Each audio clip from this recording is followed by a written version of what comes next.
High, আজকে অনেক দিন পরে আবারও চলে এলাম আপনাদের জন্য একটি ছোট্ট অ্যাঞ্জেল রিডিং নিয়ে। তো দেখে নেব এই মুহূর্তে, এই সপ্তাহের জন্য, মানে আজকের থেকে আগামী শনিবার পর্যন্ত এই কটা দিনের জন্য অ্যাঞ্জেলসরা আপনাদের কি গাইডেন্স দিচ্ছে, বা আপনাদের মনে যদি কোনো প্রশ্ন থেকে থাকে তাহলে সেটা নিয়েও ভাবতে পারেন। ইয়েস নোতেও অ্যান্সার আসতে পারে, বা অ্যাঞ্জেলসরা কী বলতে চাইছে, কি করতে বলছে সেটা দেখে নেব। তো দেখা যাক কি আসে। আমি এখানে কার্ড শাফল করেছি, তো এবার একটু দেখা যাক কি আসে।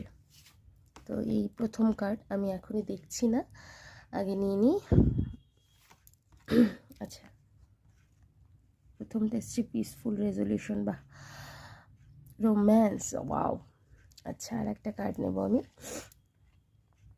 আচ্ছা, এখানে এসছে choose a new direction. Wow.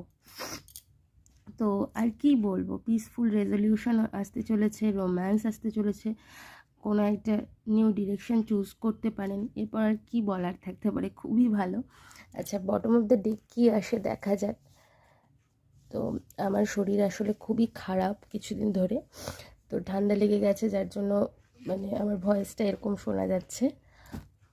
কি বলবো, বটম অফ দ্য ডেক এসছে within the next few weeks. খুব ভালো। আপনি যেটার জন্য ওয়েট করছিলেন, যে জিনিসটার জন্য, বা কোনো একটা রেজাল্ট পাওয়ার, সে যাই হোক, সেইটা আপনার কিছু সপ্তাহের মধ্যেই হতে চলেছে। পিসফুল রেজলিউশন, বাহ, কি বলবো, সব দিক থেকেই ভালো, খুবই ভালো। তো পজিটিভ থাকুন, পজিটিভ কিছু হতে চলেছে।